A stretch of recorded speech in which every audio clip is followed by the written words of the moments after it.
Black workers have historically been the foundation stone upon which the American industrial empire has been built and sustained. It began with slavery over 400 years ago when black people were captured on the west coast of Africa, shipped to the United States, shipped to, what was then the colonies, and used to produce surplus value. Under slavery, the amount of surplus value which was extracted from black people was enormous because of the fact that the only thing that they got back for it was, food, a minimal amount of shelter, and a minimum amount of, clothing, just enough to procreate to produce another generation of slaves. That is, the capital which was used to build industry in Europe and America essentially came out of the cotton trade, out of the textile industry in the 17th and 18th centuries. And from a basis of that industry, railroads developed, steel developed, and all the various other elements that went into the development of a modern economy. The process of the extraction of surplus value, has continued in this country, and it's been especially hard, on black people. Just as it was in the beginning of the development of capitalism, not only in America, but throughout the world, black people provided the foundation stone. You'll find that throughout the history of America, that black people have been in that same position. You find that's true today. You don't find too many black people as white-collar workers. You don't find too many black people who are skilled tradesmen. You find other kinds of cats, who are sitting in the factories, who are actually converting raw materials into finished products through their own sweat and blood. I mean, that's essentially what it is. It's a transformation of sweat and blood, literally, into finished products. So when you think about this, in terms of black power, in terms of, the kind of power which black people have as a people inside of this country, you get all the arguments that, they only 10% and they will be wiped out. You can't wipe out the hand that's feeding. We're essential and key to continual operation and continual smooth functioning of a highly industrialized, highly complicated machine. And we can use that power, if we ever get ourselves organized well enough to destroy that machine or to take it over. There are certain groups, which could just stop work tomorrow, and it might cause some kind of minor disruption in terms of the overall running of the society. But there are certain other groups that if they stop working tomorrow, the whole system is going to cease to function. Bus drivers, mailmen, truck drivers, workers in steel, workers in auto, people who play a crucial role in the money flow and the flow of commodities and the flow of raw materials and the creation of finished products throughout the entire society. And by and large, black people are overwhelmingly employed in those kinds of jobs.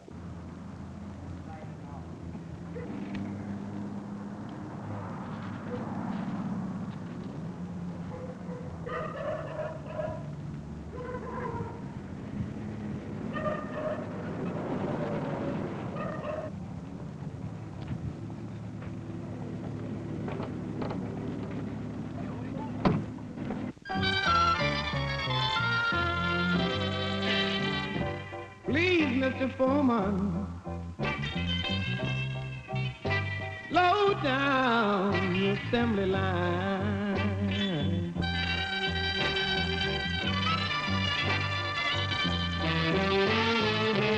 I say, please, Mr. Foreman, low down the assembly line.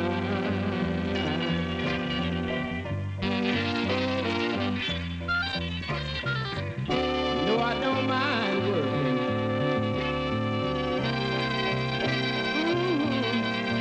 but I do mind dying.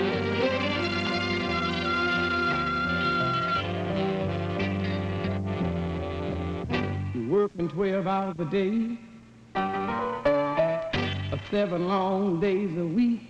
I lay down and try to rest, but Lord knows I'm too tired to sleep, Mr. Foreman.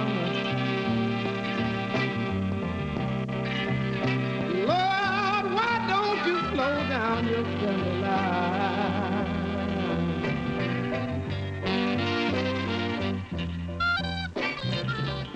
You know I don't mind working.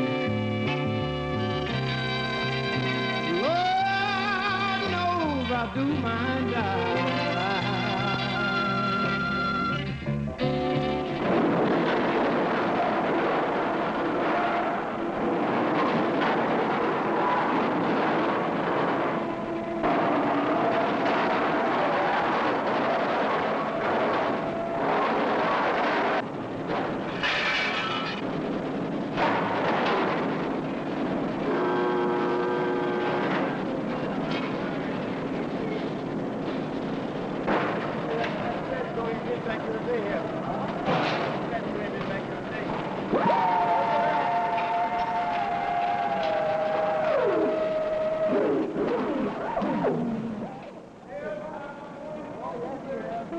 This motherfucker's got to go to that goddamn job every single motherfucking day of his goddamn life.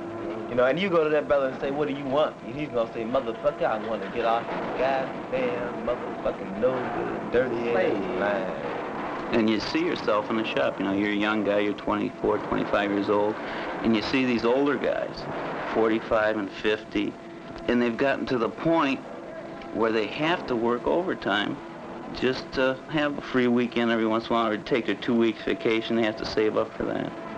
You know, and you start to wonder yourself, what the hell is this all about?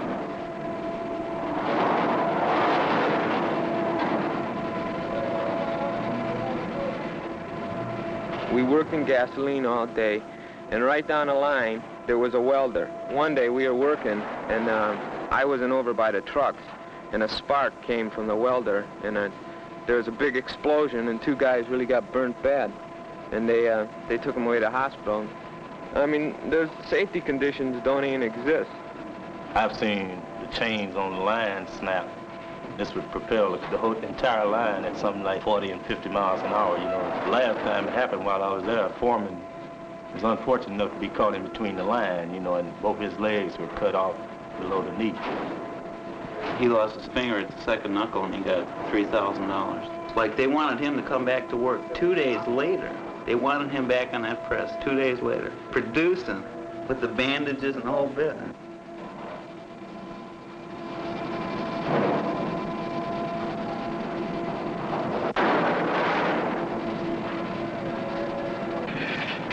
It'd be many a days we'd get stock in that had been rained on and be rusty, you know, and they'd tell you run it. They haven't done anything for you.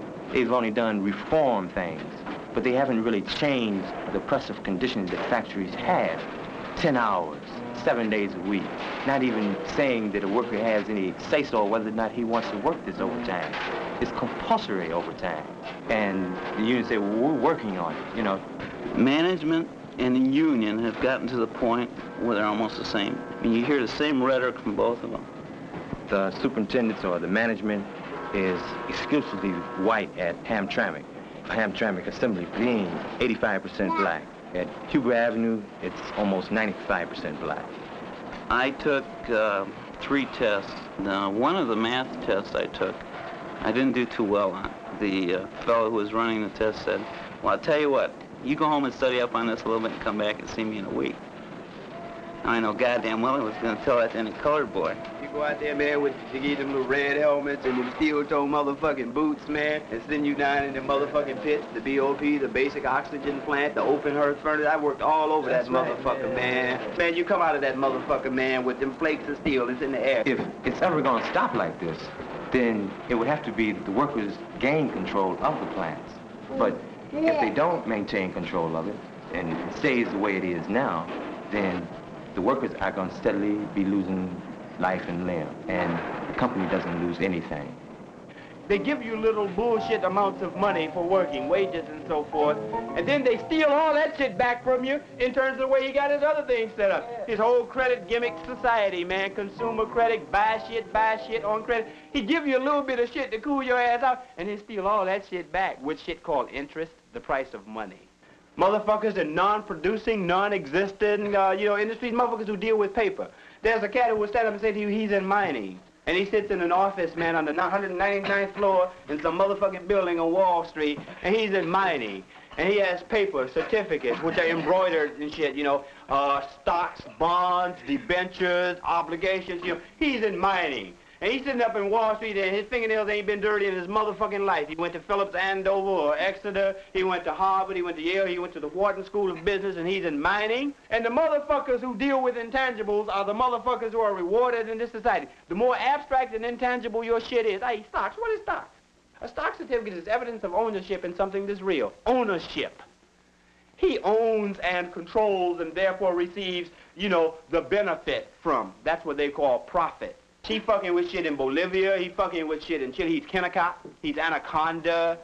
He's United Fruit. He's in mining.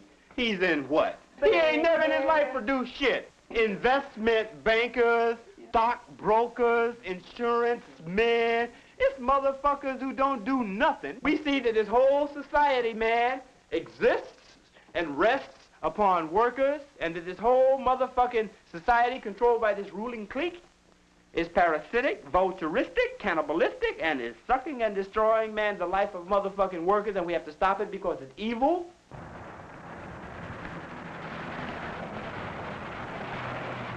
The League of Revolutionary Black Workers originally came out of consolidation of organizations such as DRUM, which is Dodge Revolutionary Union Movement, LRUM, which is the Eldon Avenue Gear and Axle, which is Eldon Revolutionary Union Movement, FRUM, which is the Ford Revolutionary Union Movement, comes out of the Fort Rouge Complex, and UPRUM, which is United Parcel Revolutionary Union Movement.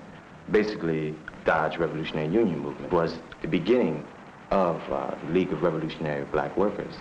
DRUM started from a grievance that the black workers had. At the time, they were running 56 units or automobiles an hour on the line. There was no additional help. Workers were doing almost twice as much work one day as they were doing the day before. You know, the foreman on the line, he has obligation to see that his section runs smoothly, and a lot of times, you know, they'll notice defective automobiles going down the line. You know, all he wanted to do is get it the hell out of his area. You know, get that car out on the street. You know, and edit by any means necessary. This is when we began to realize we were in a twofold struggle. We soon started making demands that it would seem that the UAW should have been making, such as the demands on the production standards, the overtime. Workers were beginning to question just who did the UAW represent, the workers or the corporation. September of 1967, a brother had been fired for no reason at all. And the result of it was that most of the blacks on the line supported the brother and walked out the plant and started what was a series of wildcat strikes. And hadn't been any strikes at Hamtramck in 14 years. So the next morning, we got up and came to the plant with our picket signs and bullhorns. What happened, the brothers just honored our picket line, and the strike was really a success. But not having any kind of plan laid, we had like 3,000 black workers standing outside the plant and really didn't know what to do with them at the time. And right after the strike, one of the trustees at the plant died. So it was a special election set for the month of September. And when we came back in, we decided that we would run our own candidate independent of the existing UAW political machines inside the plant. DRUM's candidate became Ron March. Most of the old line blacks were telling us, well, you can't possibly win, you can't defeat them, and you know, you don't have the experience that these people have, and the brothers ain't gonna turn out for your candidate because you ain't got no platform, no program, all such, you know, crap as that. So we went on anyway. We said, well, we're gonna, you know, we decided to do it, and we're gonna do it. And the end results of the election was that Ron had pulled 563 votes, and the next leading candidate was a white worker named Joe Elliott, and he had 521 votes. So that was a runoff election. That, you know, it had to be a runoff election for the next week. But what happened immediately after the results of the election were given to the people, the Hamtramck Police Department started moving in a much more open way after that. about 50 of us go back to the Union Hall, which is right across the street from the police station. And we're sitting there, and here comes the mayor and the police commissioner, and the mayor has, the police commissioner had the gun in one hand and a can of mace in the other hand, and the mayor had his gun, and they were standing there telling us about, you know, like, you guys have been causing all kinds of trouble, you know. We running our thing about all we were trying to do is get a candidate elected to the office of trustee, and ran to them how they hadn't bothered to harass any of the other cars, or, you know, like give tickets to people who were supporting other candidates. We standing here arguing with the mayor and the police commissioner, and we look up, and in come about 50 rollers through the door, Mason and swinging axe handles, and, you know, just generally going for their thing. So, you know, it showed us the kind of repression that, you know, black workers would receive after trying to come up with some kind of militant revolutionary black workers organization, really addressing itself to the grievance of black workers. And it kind of tipped us off to maybe, you know, the kind of power we would have by trying to organize an independent black labor struggle. And, you know, this has led us to where we are today, more or less. Still trying to organize an independent black labor organization, and, you know, like, we see this as a vital part of the black revolution within America. It should be understood that DRUM was not an organization that came in from the community in the beginning to organize workers inside of Hamtramck Assembly. I work at Hamtramck Assembly, and I was a part of organizing DRUM, but not as a necessity of, let's say, a new organization. What I'm trying to say is that there were a lot of organizations in the plant that organized, because the workers were aware before, let's say, I was, of the conditions in the plant.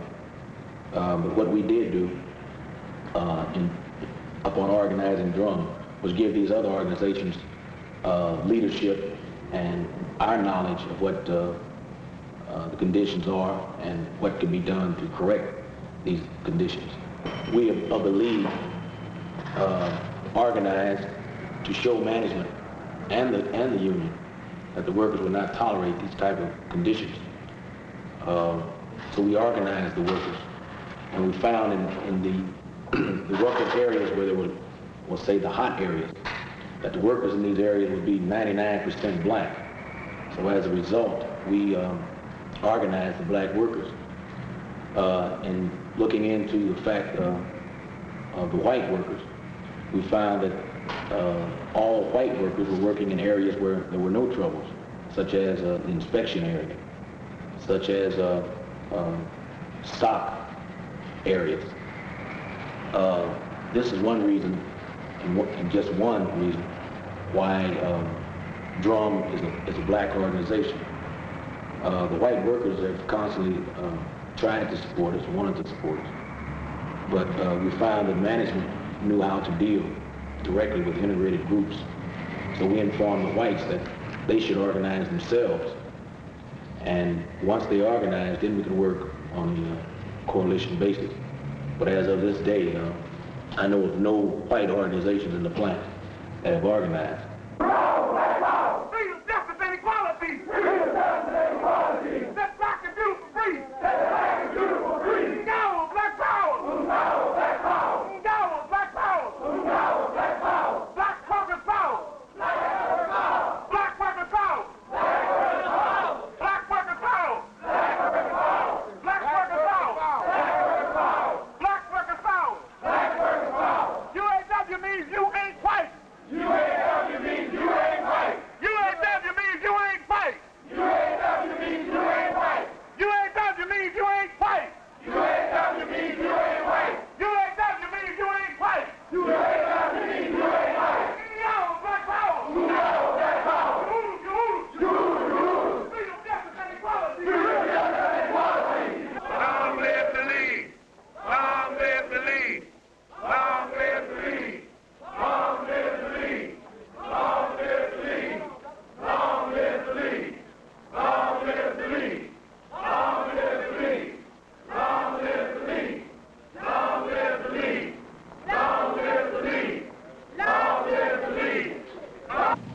contract is with the UAW-CIO. This is Mr. Walter Reuther's big union. As far as the revolutionary union movement is concerned, we know that it exists. But as far as knowing any of the details, how strong they are, how many members, what have you, we haven't bothered with that. Certainly, we have a contract with the UAW-CIO, and these are the people we deal with. Black workers power! Black workers power! Black workers power! Black workers power! Black workers power! Black workers power! Black workers power! Black workers power! Black workers power! Black workers power! Black workers power! But we've had a lot of flack, I guess you could say, from management and union, not because we're organizing, but because of the fact that they don't want the conditions in the plant exposed. The management says write agreements, and the union says they'll make phone calls, so you're literally caught in the middle. There's been evidence that management, as of this date, is working directly with the local policy-making body, which is considered the executive board, which is another violation of the contract because the stewards in the plants and plant committeemen in the plants are supposed to represent the workers. I don't think there's any doubt that over a period of years, the management and unions have become just a bit closer together. I worked at Ford prior to the unions, and in the original days, it was a hectic thing. But over the past years now, seemingly there's a getting together of the minds. Certainly there are problems, disagreements, but on the other hand, I think it's safe to say that management and union are growing up together. Another black worker in the plant had his finger caught in a machine, and he lost his finger, his small finger, index, plus part of another finger. This type of event, this also was crushed by management and union. There seems to be no place you can turn for any type of restitution as far as your grievances are concerned because of this coalition between union and management. When you have this getting along, naturally it serves to eliminate some of the labor problems that we were faced with back in the early years of unionism. And with the elimination of those problems, it means for regular working. You don't have the wildcat stoppages, the strikes and what have you. I don't think there's any doubt about the fact that as the automotive industry goes, so goes the city of Detroit. So goes this country, more or less. Naturally, we lose money when we are not working. So it's the best. Getting along certainly eliminates the lost time that is not necessary as far as we are concerned.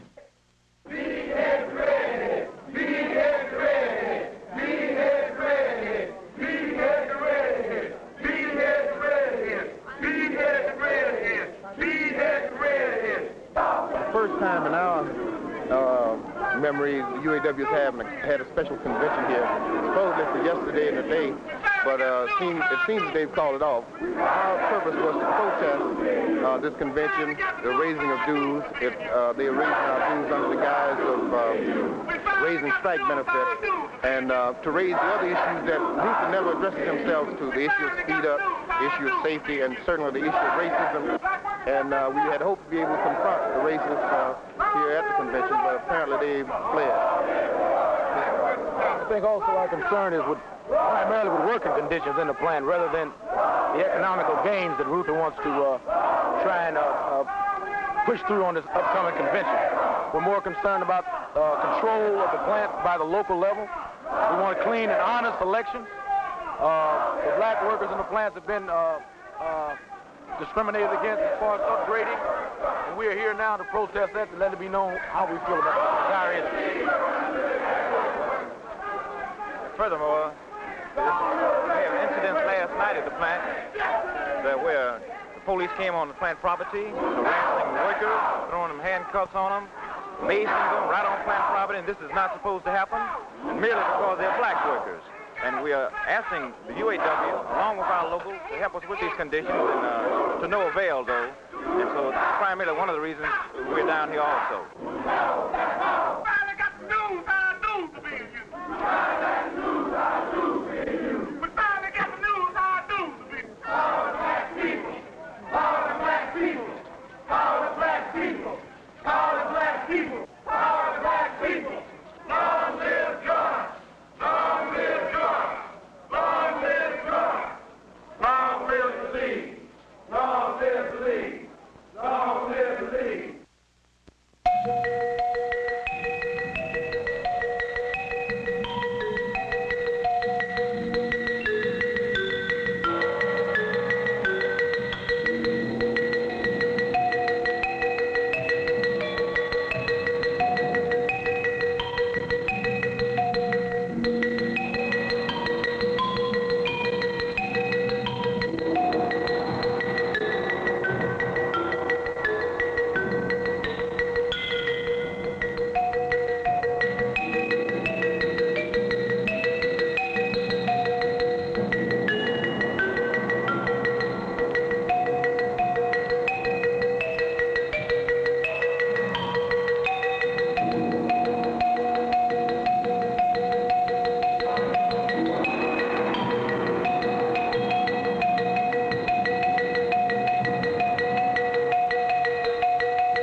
Totally, completely synthesized by black people. You understand that? Black people did this. Black people talking about things for your need, not for somebody's want for a silly-ass profit. Drum, baby, drum, baby, drum, baby, drum, baby, drum, drum, drum, drum, drum, baby. Drum! Let's dance! Drum! Let's dance! Drum! Long live drum! Long live drum! We finally got the news on our dues to being you. Be mad, be mad, be mad, be mad, be mad, be mad. If you ain't mad, how come you ain't mad? So put a halter on Walter. You can't do nothing if you ain't mad. Put a halter on Walter. You can't win with friends. Put a halter on Walter. Go blind. It's time to halt this man's Walter. Be black, be black, be black, be black, be black, be, be, be. In past elections, Drum strongly suspected that the Union machine had been cheating. In order not to repeat past experiences, Drum arranged to have a challenger for each of his candidates. With screams of election fraud from black workers because the election machines refused to record votes for Drum candidates, the Drum challengers found themselves fighting a toe-to-toe battle with local union officials just to ensure that there would be a halfway fair election. Well, when the local realized that it could not steal enough votes to win, it called in the International Union. A guy named Joe Morelli, the UAW regional director, stormed into the Union Hall with his entire 50-man regional staff. These men were armed, and they were also accompanied by the Hamtramck Police Department. Together, they forcibly evicted the workers from the Union Hall and occupied the local overnight. The voting machines hadn't even been sealed yet. The next day, union officials announced that Ron March had come in third with 946 votes. The local president didn't even have to face a runoff election. Of 35 Drum candidates, only 2 were elected as alternate delegates. A week before, at the Chrysler Eldon Avenue plant, the Elrum brothers had been defeated in an election in which the ballot boxes were held overnight in the police precinct station. The election demonstrated clearly to the workers that the UAW bureaucracy was willing to risk outright scandal rather than to allow blacks to control their own union. It didn't matter whether Drum legally won or lost in the case of this election. What counted was the very process of struggle, where the enemy loses by arousing the anger and raising the consciousness of thousands of black workers. Of course, you know, black workers haven't been the only people who have been exploited in American society. In this country, you know, they've been, you know, like the foundation stone of it. The vast majority of people in this country, vast majority of white people in this country are workers, overwhelming majority. And they're exploited similarly to black people. You know, they may not work as hard, the exploitation may not be as intense, but they're still the same being exploited. And generally they know that they're being exploited. Got that. Still on this one, you got more wires. I'll play that. The better of it.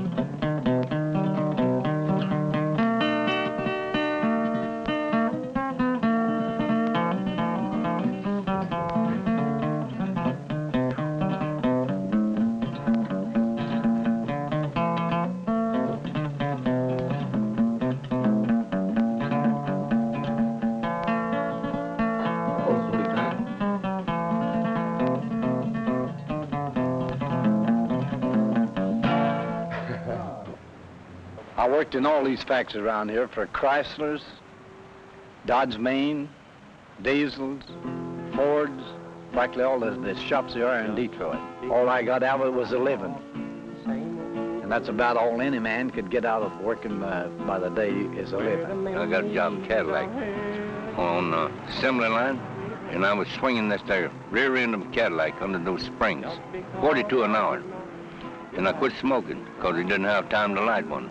I was a steward at that time, and they'd have the line speeded up on one floor, and you'd go up there and you'd talk to the foreman, and he'd slow it down. You go down, turn your back, go downstairs, come back up in 10 minutes, he had to speed it up again. Well, what are you going to do? They just want to run that thing the way they want to run it themselves. But the ownership benefits by it. The ownership only. And I said, you take that goddamn job and shove it. I walked out of there, I can't never work for General Motors anymore. They got that on my record again. And I left Huntington, West Virginia in 1942 and came to Detroit. I came up to Detroit because there was no much work in the South in Huntington, West Virginia, so I come up here for better wages. Talking about the South being poor, you talk about the North, go through the South. You see some of them people living up in the hills. Down South, you didn't make it. Worked 6 days a week, right, but that man carrying hired, tending bricklayers, and made $19.80 in 1940. And he made $50 up here washing dishes. Was a lot of money. Most money I ever seen in my life. As far as I'm concerned, the poor man's been poor all of his life, and the rich man's had it. So you can't take it away from the rich man, but he got it off the poor man. That's the reason why they got all the richest they got. They work you for nothing. That's the reason why they got all the money. And to this day, we'll still be under their if something ain't done about it. Everybody is almost in revolt in this country, and I think we're entitled to more money. We should get it just the same as everybody else is getting their share of the loot. Certain groups are, there's no question about that. Colored, for one, and ADC, and so forth and so on. There's a lot of confusion amongst white people in this country, amongst white workers in this country about who the enemy is. The same contradictions of overproduction, the same contradictions of increasing production are prevalent within the white working class. But because of the immense resources of propaganda, publicity, you know, radio, television, journals, magazines, and so on and so forth, which can be drawn upon, white people tend to get a little bit confused about who the enemy is. If you take a look at, you know, white workers in Flint, for instance, in the automobile industry, who are pretty hard pressed because the Buick plant up there is whipping their ass. You know, and it's whipping their ass about twice as hard today as it was 5 years ago. But who do they think the enemy is? You know, the nigger on the street. You know, crime in the streets, you know, was a problem. Or black people, you know, moving into our neighborhood, causing housing prices to decline and threatening to rape our wives and daughters, you know. And as a result, you get a cat like George Wallace who comes along, and George Wallace is not the first of the populist fascists in this country. And George Wallace talks about how the big fat cats of Wall Street are messing up the country. It's the little man that's suffering because of, you know, the big, rich financial bears of Wall Street in conjunction and in alliance with the niggers. And the white folks, the white workers tend to buy that shit up. They tend to eat it up. They tend to love it. That's not in Birmingham, Alabama that I'm talking about. That's in Flint, Michigan. As a result of that kind of thing, you know, millions and millions of white workers in this country just don't understand what's going down and end up becoming counter-revolutionary, even though the contradictions which they face every day would say that they should be the most staunch revolutionaries. Black people represent, the most forward and progressive and militant movement inside the plant, which are calling not for, in reality, they ain't calling for the destruction, of, the white working class. The demands which are being presented, are demands which are calling for an uplifting of the working class as a whole. And the actual fact of the matter is that the movement of black workers is a class movement that's calling for a total change in the relationship between workers and owners altogether. And what it's saying is that certainly we don't want all the shitty and lowest paying jobs in the plant. Certainly we don't want to be, most exploited people in the plant. And we aren't calling for anybody to be exploited. We're calling for the elimination of exploitation in the plants. We're calling for the elimination of racism in the plants.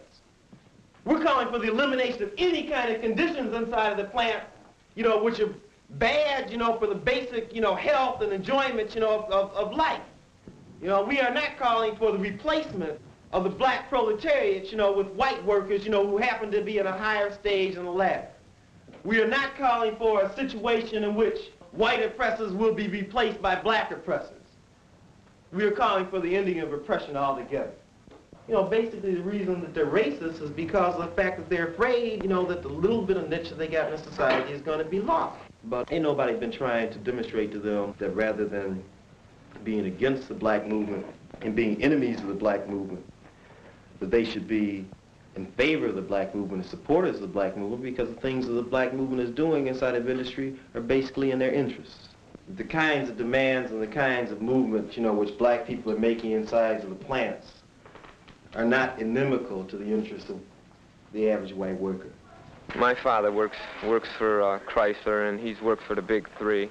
And when I was younger, I didn't see him too much because he was working afternoons, and to support the family, he had to work 2 jobs. See, that's one of the things. It's compulsive overtime. If the company wants you to work 7 days a week, 12 hours a day, you have to work it. And he has to do this. And so, I don't know. He's tired, and you can see the strain on him. Even if the work ain't that bad, it's the monotony of it that gets to you. I don't think a human being's made to do the same repetitive tasks 2,000 to 3,000 times a day, every day, for 40 years. And a lot of these guys drinking that, and, I don't think a lot of them care whether they live or die, really. The program here at Macomb is designed to take a student with the average high school education, take this young man and bring him up to a technical level so that he is employable within his community.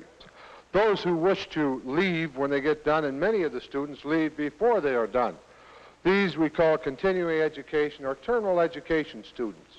These young people come in, they need a job. Maybe the job is to be a silver brazier at a factory. It pays approximately $3.50 an hour. They need this job to support themselves. They'll come in, they'll take the course in oxyacetylene welding, and we'll never see them again. This got them a job, it got them on the payrolls of society, shall we say, and they're happy. The reason I'm attending this Macomb is because I wouldn't be accepted at any other place. And the reason for that is it would go back to grade school. The teachers, they didn't think I was going to amount to too much, and you would take these tests and that, and they said, well, you didn't do too good, and you're a little dumb, And one teacher actually told me she thought I'd be a factory worker. And, well, that was okay with me. So in high school, I just took shop courses and shop math. And, as long as you just get the degree, that was an important thing. I would have dropped out, but my parents wanted me to stay, so I stayed in. When I'm not at Macomb, I work in the factories around Detroit, and going to school is a little better than working in the factories, so it's the worst of 2 evils. And plus, you get a deferment for it, and that's all right. We at Macomb have a cooperative training program that we are always looking for job opportunities for students. And I was assured by some of the people from Ford Motor Company that if we have some young people who are interested in foundry and need a working opportunity in this area, that they will provide occupational training. There's some guys in the welding department over here running down how great the welding job is, by saying we're storing all this money. The thing is, you don't make that much money and you don't get that same security like the promises. I mean, you get sparks flying in your eyes and, you got acetylene in your lungs, it's the drag. And like, you know, that's the only alternatives they have, like getting better factory jobs. I mean, the technology thing is the only real thing that they're going to get out of this school. And the real thing is like, you know, the only alternative they have is by, you know, doing those technology kind of jobs. I mean, by technology, I don't mean like, you know, smashing atoms and that sort of jive. I mean, you know, like being a better welder and producing 1,000 pieces of production more than the old man could do. The thing about Macomb is that they have this policy about phasing out out-of-county students. What out-of-county students mean is that most of the out-of-county students that come here are black, and they have last pick at the classes. The only classes that are basically open are the technology classes. It's sort of like institutional racism.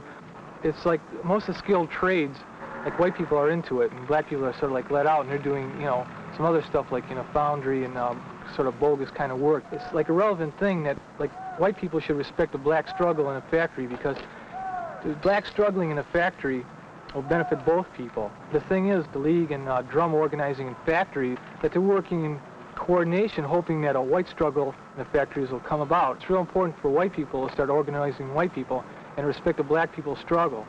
You know, you got Vietnam, you got rebellions, you know, taking place. You have, you know, more strikes than there have ever been before in this country, yet you got higher profits than they've ever had before. The fact of the matter is that the incessant pressures of production on the worker have reached a point of productivity which is so high, and this is literally the truth, that the automobile industry could afford to double wages without even, you know, worrying about very much loss of profits. In terms of actual real wages, you know, when you take into account of inflation, the level is just a little above, if it is a little bit above, mainly because of overtime, you know, what it was 20 years ago. And essentially what it is a thing that we call the political economy of poverty. And what it says is that if you keep people poor enough, not only are you starving them, but you're stopping them from having some power. But as wages increase, the power of the workers to be able to resist increases. That is, they're able to save a little bit of money. If they're able to save a little bit of money, they're able to develop a strike fund. Not only to be able to develop a strike fund, if they got a little bit extra money, they might be able to buy some guns. They might be able to organize themselves a little bit better, you know, be able to afford to pay some dues, you know, through which they can have, you know, a paid staff, you know, which can do all the things which are necessary to the creation of a revolutionary organization. The League's practice and our judgment reflects a number of things that are fairly critical. Okay, just in summary, you know, one, it reflects an awareness on the part of the League that the only kind of resolution of the problems facing black people and other oppressed people in this country is going to have to come through a level of revolutionary change being induced. The League's practice, we think, also reflects an awareness of the fact that continued adherence and continued reliance upon the operation of capitalistic principles and imperialist principles is, of course, anathema, you know, and the antithesis of anything that relates to decency and justice and freedom for mankind. So we are explicitly Marxist-Leninists. But we are also, of course, cognizant of the fact that there's peculiar oppression that affects black people. We call ourselves the League of Revolutionary Black Workers, and we have to deal with the racial component as it operates in terms of producing and maintaining oppression and exploitation in this society. And it's equally clear that blacks objectively represent the vanguard of the struggle. It's our position that workers represent the vanguard of this black vanguard by virtue of the strategic point in which they find themselves located in a critical aspect of the operation of the capitalist system. So it's our feeling that the necessity of developing organizations like the organizations that we're trying to work on developing is crucial, is critical. That it is critically important in terms of trying to do the kind of organizing that the League and the Drum and the LRUM and the other organizations have tried to do, is that it's critical to relate to other components in the community. The student piece, the League has a student component, the Black Student Voice. The League is working now to build a citywide operation called the Black Student United Front, because we understand the necessity of having their support. We also understand the manpower that can be made available. The League relates concretely to that whole familiar category of problems that are stated when one relates to the so-called ghetto man, the problems of housing, the problems of employment, the problems of police-community relations, of police brutality, if you don't want to be euphemistic, and all the rest.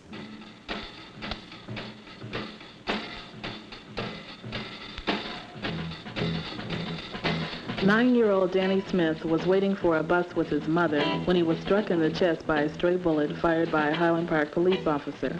The League and the black community are presently demanding that the cops involved be brought to justice.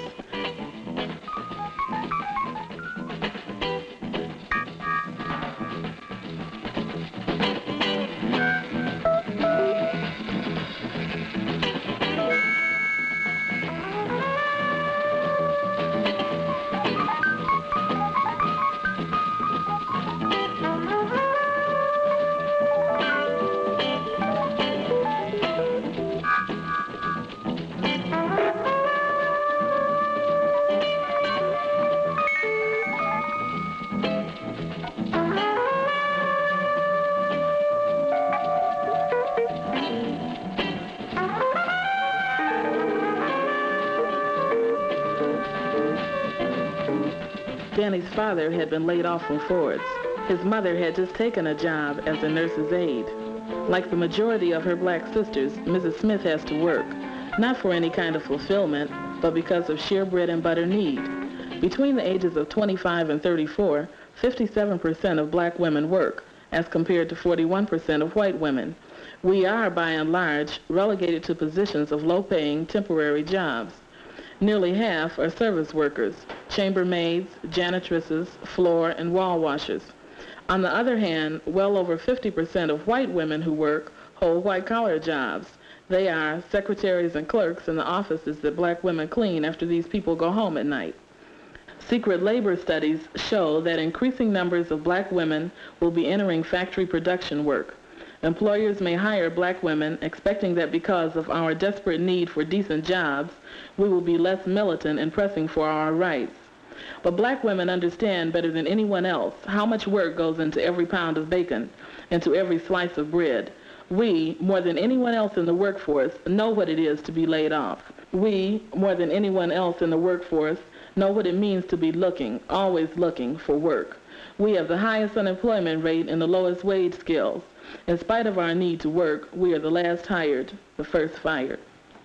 We've had to devise means of dealing concretely with the problem of what do you do when workers are fired for organizational activity and you're not in a position to feed them. You're not in a position to force the man to give them their jobs back. You're not in a position really to speak concretely to any of their needs. You're confronted with incredible tactical questions.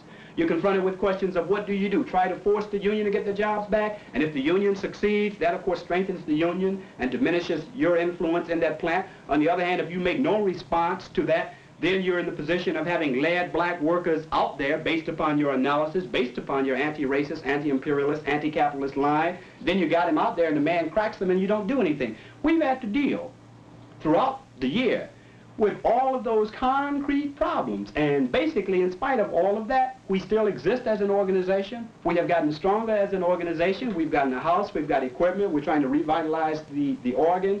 We've dealt with a whole host of very concrete problems within the light of, international even political ramifications that have come to the city of Detroit. Moreover, the League's practice appreciates the necessity of labor being divided on a certain level, and we're very much into persons having to work, persons having to develop skills that relate concretely to the maintenance of a revolutionary organization, in addition to simply making proclamations and clenching the fist and espousing the line that we all agree with, at least we say. For example, we took the South End and we ran entire issues that were related to the problems of organizing workers. We ran entire issues and got press runs and picked up the press runs and did not put that paper out on Wayne State University campus, but we took that paper to the plants. We used, the fact that John Watson was called the editor of the South End did not belie the fact that John Watson was operating as a member of the central staff of the League of Revolutionary Black Workers, and the South End represented a resource that was being employed by the League of Revolutionary Black Workers to assist it in organizing workers. But we've spent the entire year withstanding the kinds of blows that the man will mete out to you if you are serious about the business of organizing a revolutionary organization. The minute Chrysler is attacked in Hamtramck, Chrysler pushes a button and gets the Hamtramck pigs, the Hamtramck Police Department, and the whole little city governmental structure. Just as you could see Ford do if you began to deal at the Ford Rouge plant, you're dealing with the city of Dearborn. The fact that we closed down the Dodge main plant, the Hamtramck assembly plant, which is the main assembly plant for Chrysler operations in this entire country, they were closed down. We caught a response from that. Chrysler hooked up with a super law firm, got an injunction, came back out with that injunction and tried to, destroy our organizational efforts, tried to rip off some of our leaders. They tried to get General Baker. They had Chuck Wooten. He was named as a defendant. Most of the central staff of the League of Revolutionary Black Workers has been a defendant in one case or another sometime in the year of 1969. The League of Revolutionary Black Workers has been engaged in some concrete struggles here in this area. And the fact of the League having been involved in some concrete struggles here in this area has produced some concrete repressive responses from the system. And what's beautiful and what's important about the League is if we contend that organizationally we've been able to basically maintain ourselves as an organization and basically preserve our revolutionary integrity as an organization by relying upon essentially our own resources.